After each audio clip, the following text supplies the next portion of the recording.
we're finally going to talk about whether reading English books helped me improve my speaking skills or not, and if it did, how, and what kind of books do we need to choose to improve our speaking skills while reading English books? That's what I'm going to talk about in this video. Finally, guys, thank you so much for waiting. I promised to talk about this in my last video, but because of the audio issue, the audio just ran away from me for some reason, and here we go again. So when I'm doing an English podcast, I start by sharing some stories from my past weeks, and then we move on to Jenny's note, where I share some expressions that I learned, and then I start talking about today's topic. So if you want to just get on with it, you can just move on to this part. But otherwise, let's go start catching up. And by the way, if you're new to my channel, welcome. My name is Jenny.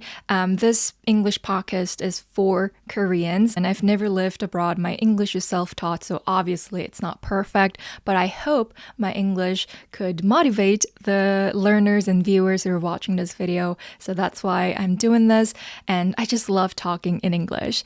All right, so first things first, I'm going to talk about the story of me going to Gyeongbokgung with a friend in the middle of the last month, in February. So I think you guys remember that one week with like such great weather. It was almost like 17 degrees, 15 degrees, so warm. Like I almost sweated on that day wearing hanbok. Of course, I wore the cape too. But anyway, I went there with a friend because this friend has been staying in Korea for many, many months, almost a year now, but he has never gone to any palaces wearing hanboks, like such a traditional experience that he can only do in Korea. And I was like, okay, well, I'm free on that day. Actually, one time in the past, like when my friend who was from, where was it? Germany? I don't know, like I forgot where she was from, but she was European. We met when I was studying in the US for 3 months. She was in my class. We were classmates. And several months after we had gone back to each other's country, she came to Korea to travel for a couple of weeks. And then she wanted to do that hanbok thing with me, of course. So we went there. We went to Changdeokgung this time, and we were taking photos in hanbok in front of Changdeokgung. And there was this photographer nearby, and he was just looking at us. We could just feel it. And he then approached us and said, like, "Oh, excuse me, I work for Korea Herald, and do you mind if I take pictures of you guys?" And we were like, "Why not? Sure. Oh my God, yes." And then he took some pictures, and later he sent me the link of that news, and I only have the screenshot of our pictures on that website. I don't know if I still have the picture, but if I found it, I'm going to put it up here. Yeah, it was such a cute experience. It's a meaningful experience, and I found it fun. And every now and then, I would love to do this kind of things. So we went to the hanbok place near the Gyeongbokgung, and I think I found the most affordable rental shop ever. It was like 15,000 won per person for 2 hours. It's so cheap, right? And oh no, she charged us for the cape and the hat, but still it's very cheap, and we picked each other's outfits. So from like head to toe, we were dressed up like properly with full-on complete hanbok outfit, and I almost was tempted to make him hold the sword too, but it looked too tacky, and I think it'd be annoying to carry it around, so not that. But yeah, except for that, it was just like full-on hanbok outfit. And then we entered the palace for free, of course, and we were just like taking pictures of each other, looking around. Yeah, and I saw this one boy with a big family. He was an Asian kid. He wasn't Korean, I could tell, but his outfit was so cute, so cute. He had the cut, and he also had the sword. So he was drawing something on the ground with the sword. I don't know what it was. But yeah, I was like, oh my God, that's so cute. He's so cute. I want to take a picture of him. And then I pulled out my camera, but my friend was like, why don't you take a picture with him? And I was like, no, like, why would they want to take a picture with me? And then he was like, just play your YouTuber card. And I was like, no, I don't want to make them feel uncomfortable. But he said like, why didn't you just go ahead and ask them at least? Like, it wouldn't hurt, right? And then I bet people would love to be on your channel and blah, blah, blah. I was like, really? But I'm not brave enough to do that. Could you do that for me? I was like, okay, fine. And then we approached them. We asked them, oh no, first of all, do you guys speak English? We asked them. And then they were like, oh, English, English. And that guy, he pointed at like the random guy in the back and he came up to us and then we talked like, oh, I'm a YouTuber and I love your family outfit. I would love to take picture and video with you guys if that's okay. And they're like, no, yes, of course. Like you guys can also post our video on your channel, whatever. And then they followed me on YouTube and I was like, oh, thank you so much. So here's the video, guys. Here's the picture. It was such a cute family with like, I only saw a boy, but there were other girls as well. And we were like, yeah, they were just like, they were showing off their like outfits to me. I was like, oh, that's so 漂亮. I don't know. That's the only word that I remember from like my high school. So yeah, that experience actually encouraged me to take more pictures and videos with other people as well. Just, work up the courage and then ask them if I can take a picture with them. And everyone said yes. So the next people were these people. Like their outfits were so sick, right? Like with Pino, the chopsticks in their hair. And I was like, oh my God, where did they get that hanbok and where did they get her hair done? I want the same thing. I should have asked it, but I couldn't because I was still kind of nervous and anxious about asking random people to take pictures with me.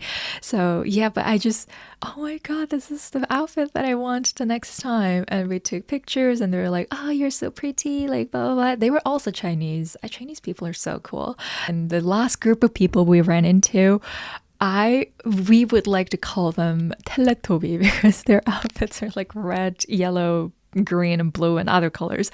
I think it looks so fun. Like if I'm going on a travel with a big group of my friends, I would definitely just do that. Like other people are just like so focused on wearing pretty or just like proper looking outfit, but they seem like they're just having fun. They were actually taking pictures with other guy. I don't know if that's the hired photographer, but we just like barged in and said like, oh, I'm doing the YouTube video thing and I think your outfits are cool, so sick. Can we take pictures together? And they were like, yes, like come in the middle.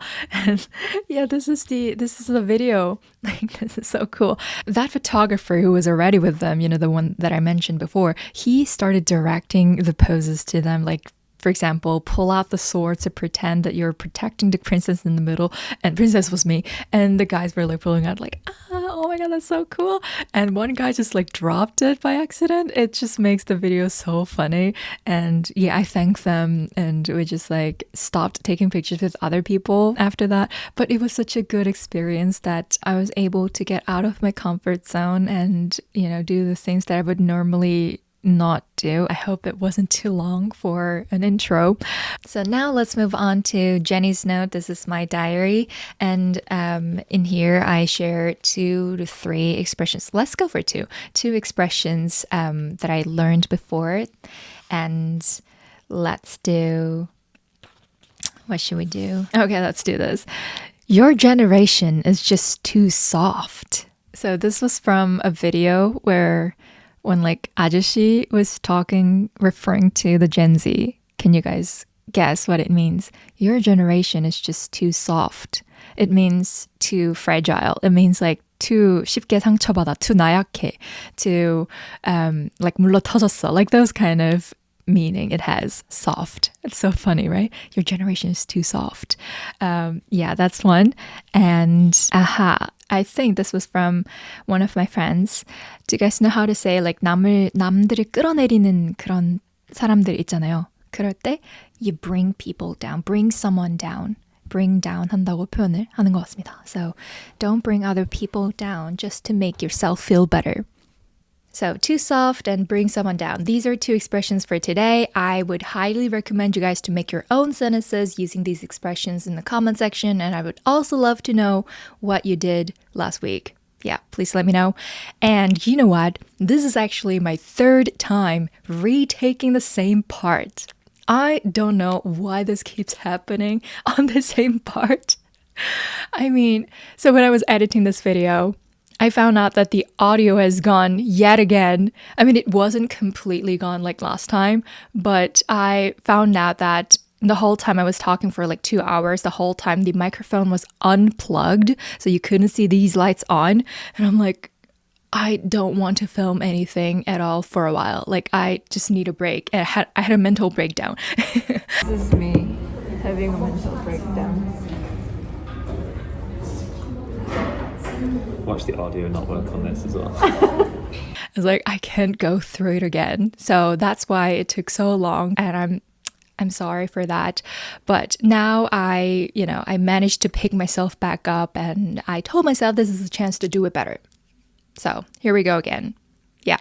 So if you ask me if reading English books helps me improve my speaking skills, I would say a big yes. Yes. But it took me a while to discover how it could help and to get to that level where I actually found it helpful. And a couple of weeks ago, I saw this video on Instagram and I couldn't relate more. I'm going to put it up here. Wait just a second.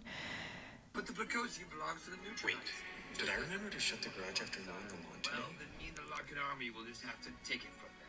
It's gonna rain on Thursday. I need to remember to turn off my sprinklers. I don't know about you, but this is just me when I'm reading quietly. Not only English books, just like any books in general, I easily get distracted. My eyes are reading letters on the book, but my brain keeps being interrupted by all these different thoughts. So I think you could maybe relate to something like, oh, I just remember that I was going to buy this product on coupon and I might as well just do it now before I forget again.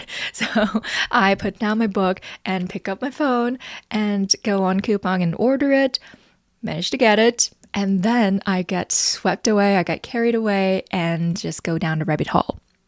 Is this you? Welcome, welcome. I end up reading the same paragraph like six, 7 times and I still ask myself like, holy shit, what have I just read? I don't remember anything. So I've tried some things to fix this problem. For example, listening to music while reading, but not just any music, like jazz music, classical music, or like 1940s oldies playing in the other room kind of music on YouTube with my headphone on so that I can block out the noise. But I found myself focusing more on listening, like music, than reading. It's so frustrating, but in my head, I'm like playing the piano of that music. So I just became 노래 들은 사람, just a person who listened to the nice music. And what else have I tried? Oh yes, I have this 교보문고 room spray, and I set the mood in my room by spraying this 교보문고 room spray and turning off this ugly fluorescent light and set the mood with this cozy, softer lighting, just like this right now. But turns out that is the one-way ticket to falling asleep. And I also tried to, like underlining every sentence so that I wouldn't lose track while reading. But if the lines weren't straight, it really bothered me, so I gave that up. Yeah. So, like after repeating all these things, one day I picked up this Wimpy Kid book and started reading. But reading suddenly felt like it was such a waste of time. I thought shadowing Desperate Housewives would be way more helpful than just reading because I didn't feel like I was improving my English at all by reading. But then it hit me, wait, what if I just shadow the book? I know that it's an absurd idea, but I could try. It wouldn't hurt to try. I mean, to be more accurate, it's like reading the lines in the book out loud like I do when I shadow the TV show. So I started to read this book out loud in this very room. And you know what? It was really surprising to me that it was so damn helpful and easy to focus. Like, how did you not try this before, Jenny? I was like, the effect was dramatic. So that got me thinking, like, why? What is so different? And I found several reasons for that. First of all, remember the video that I showed you earlier? I no longer had that problem. I didn't get those intrusive thoughts anymore because I just didn't really have the enough mental space to be able to think about anything else. I just couldn't afford it. And I guess that's because like when you read with just your eyes, you're only using one sensory organ, if that makes sense. You're just using your eyes. But when you read out loud, then you're using at least like 3 senses, your eyes, your ears, and your mouth. So your brain is fully occupied and there's no room for other thoughts to come in, which means like no noises. That means better focus. And you get hooked on the story way more easily, and it helps you to get into the flow of reading. Yeah. And second, this is pretty personal, but you know how as a non-native English speaker, as a learner, there are days when you feel like you speak very well, very fluently, and there are other days when your English sucks, like you have no clue what you're talking about. It really depends on the day. Like your mood and your energy level on that day. So half the time I go like, oh my God, how did I say this before?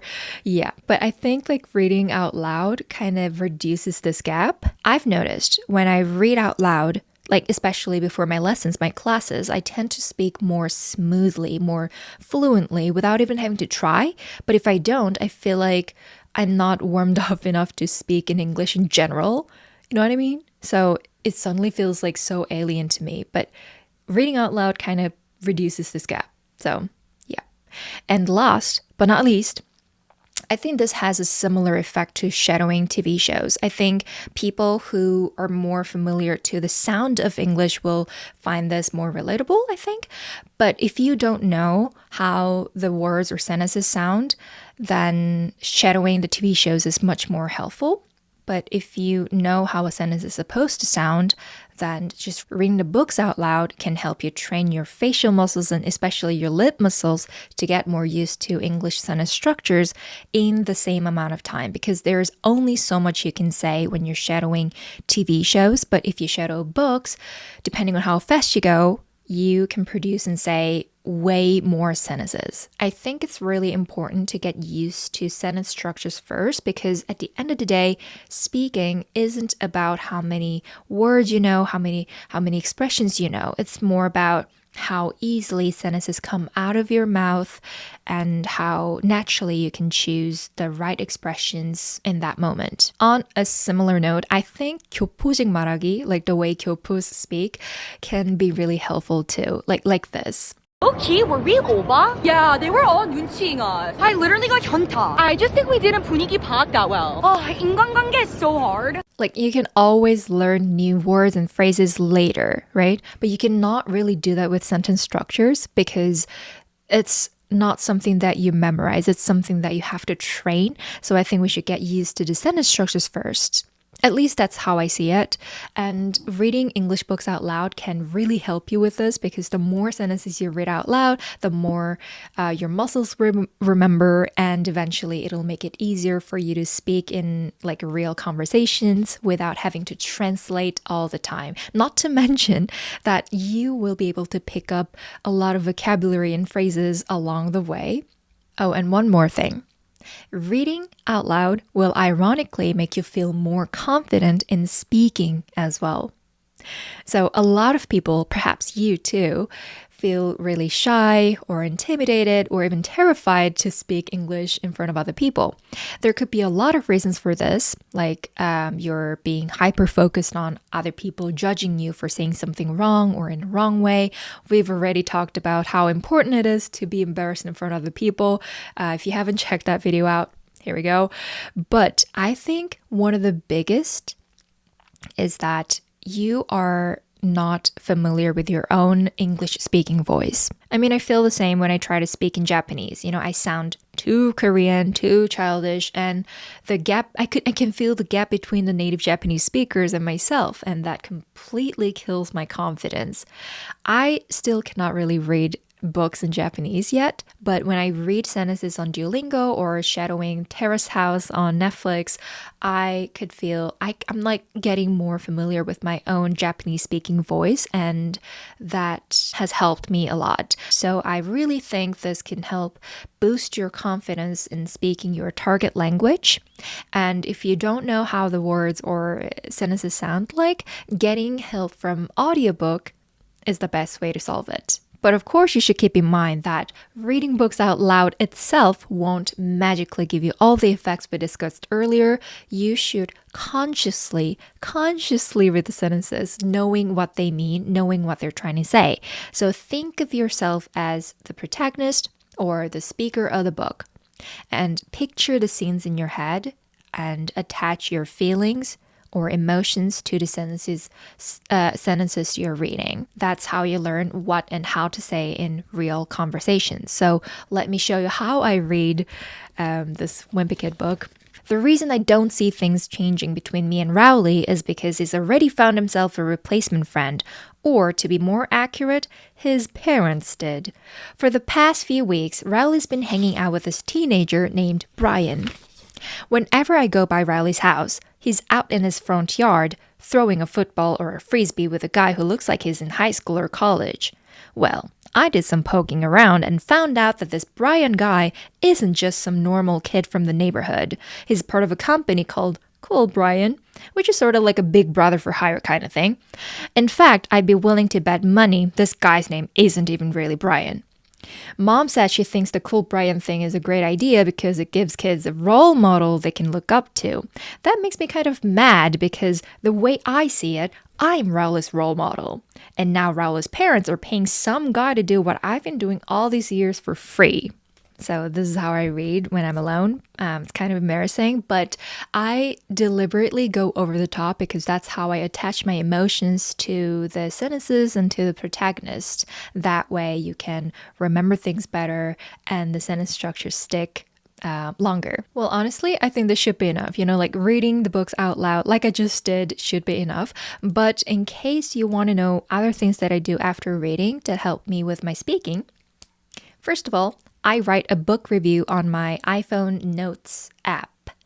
Yeah, it's not too grand, nothing, no structure, no rules, no nothing. It's just like I dump out all the thoughts that I get after finishing the book. And I found writing or typing is more effective than speaking because when you speak, it slips away, but when you write, it stays. So you can always go back and revise it. I know that writing and speaking are different, but in a way, they're both the forms of output, so they kind of feed into each other. One reason I love writing book reviews is that you naturally go back to the book and reuse what's already written. So for example, you might say something like, "Oh, I could really relate to this character when he said blah, blah, blah," which is a quote from the book, because this reminded me of this time back in 2018 when I blah, blah, blah. See this? Like you are literally quoting from the book, right from the book. And at the same time, you're adding your own story to it, which allows you to practice more natural freestyle writing. Also, when you're trying to describe what happened in the book in your own words, you end up using a lot of the same expressions from the book itself. So it's not like you're writing a random diary, but you can pick up more accurate words and phrases for specific situations. And of course, it'd be nice if you could find someone you can talk about the books you read with on top of writing a review. It will reinforce your memory and allow you to practice speaking in a slightly more nervous environment. It could be a friend, it could be a group like a book club. And I know that you guys have been asking me to start my own book club. I'd love to, but right now at the moment, my plate's a bit too full. So once things settle down, I will definitely look into it. All right, let's talk about the last thing. If you like copying sentences by hand, I would highly recommend you doing it, but not like by looking at one word and writing that down, looking at another one and then write that down. No. Instead, try to remember one whole sentence as one unit and then write it all down at once, no matter how long it is. I mean, if it's too long, at least break it into chunks and write it that way. And of course, you're going to make mistakes. We are going to make mistakes, guys. When you go back to correct them, try to remember the parts that need fixing as a whole again, and then fix them, not like word by word. I think it could be more helpful to you. More painful, but more helpful. All right, so let me recommend the books that you might want to choose to improve your speaking, and let's wrap up this video. But I must say, because we have a specific goal here, the options that you can choose from will be limited because we might want to roll out biographies, non-fictions, classics, and fantasies, and etc., right? So the genres that I'd recommend are YA novels in general, aka young adult novels, romance, comedy, and essays. I've already posted my personal book rec video here, so go ahead and check it out. But to give you some ideas what books fall into these genres, like this. My Life with the Walter Boys, Netflix series, and also like Devil Wears Prada, or the second book. And these YA novels. These all look very cutesy on the outside, and it's romance, very casual. It's written pretty casually. I haven't read this, Anxious People. I just read the first part, but I think it's written pretty casually, right? And also these books, like Just for the Summer. Again, you can see that the cover is pretty cute, right? So yeah, these YA novels in general will be so helpful in improving your speaking as well. But you know what?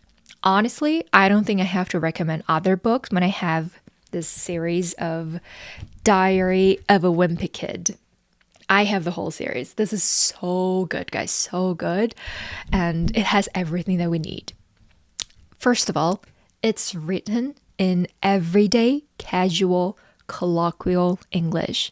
I mean, while most of these YA novels are written pretty casually, nothing beats the series. Oh my god, I don't know why I keep holding them. Nothing beats the series. The series is literally just a TV show in a form of book. Second, it's very short. I mean, the book itself is very thin, so very short with a lot of drawings, big font, so no pressure at all. But each story, like individual story, is super short as well.